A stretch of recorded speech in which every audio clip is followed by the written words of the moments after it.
subscribe, bell button press பண்ணி all-னு choose பண்ணுங்க. Hi friends, welcome to Amma Samayal food channel.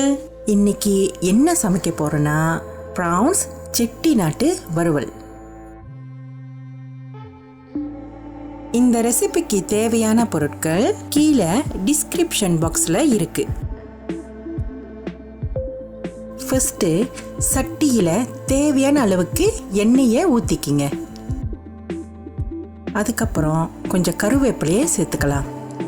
இங்க நான் கொஞ்சம் கருவேப்பிலையை கூடுதலாக எடுத்து வச்சிருக்கேன். முதல்ல எண்ணெயில் கொஞ்சம் சேர்த்துட்டு அப்புறம் கடைசியாக இறக்க போகிற டைமில் கொஞ்சம் நம்ம சேர்த்துக்கலாம்.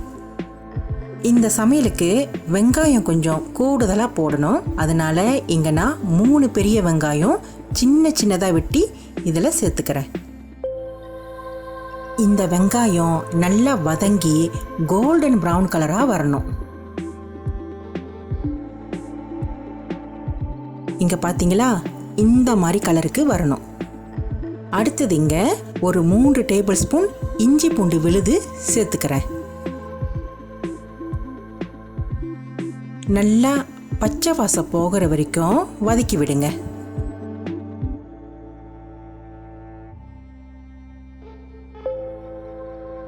அடுத்தது இதில் வெட்டி வச்ச 2 பழுத்த தக்காளி பழத்தை இந்த மாதிரி சின்னதாக வெட்டி சேர்த்துக்கலாம். இது கூடவே 3 பச்சை மிளகாயை வெட்டி சேர்த்துக்குங்க. இதை கொஞ்ச நேரம் லேசாக வதக்கி விட்டுட்டு நல்லா வேக வைங்க.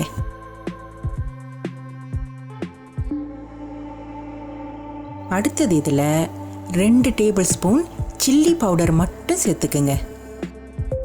எல்லாத்தையும் சேர்த்து நல்லா வதக்கி விடுங்க.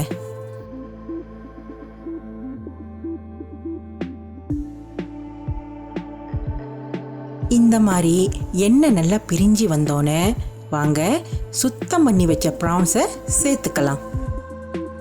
இங்கே நான் ஒரு 500 கிராம் ப்ரான்ஸை சுத்தம் பண்ணி எடுத்து வச்சிருக்கேன். இப்போ வாங்க இதை சட்டியில் சேர்த்துக்கலாம். நல்லா மிக்ஸ் பண்ணி விட்டுக்குங்க.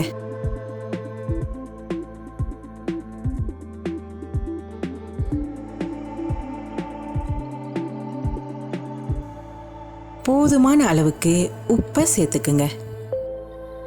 ஒரு கைப்பிடி அளவு கொத்தமல்லியை சின்னதாக வெட்டினதை தூவி விட்டுக்குங்க.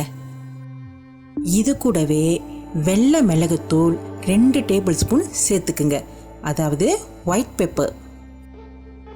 எல்லாத்தையும் சேர்த்து நல்லா மிக்ஸ் பண்ணி விட்டுட்டு கொஞ்சமாக தண்ணி சேர்த்துக்குங்க. தண்ணியை அதிகமாக சேர்த்துக்காதீங்க, கொஞ்சமாக சேர்த்துக்குங்க. இந்த ப்ரான்ஸு இந்த மசாலா கூட சேர்ந்து நல்லா வேகணும்.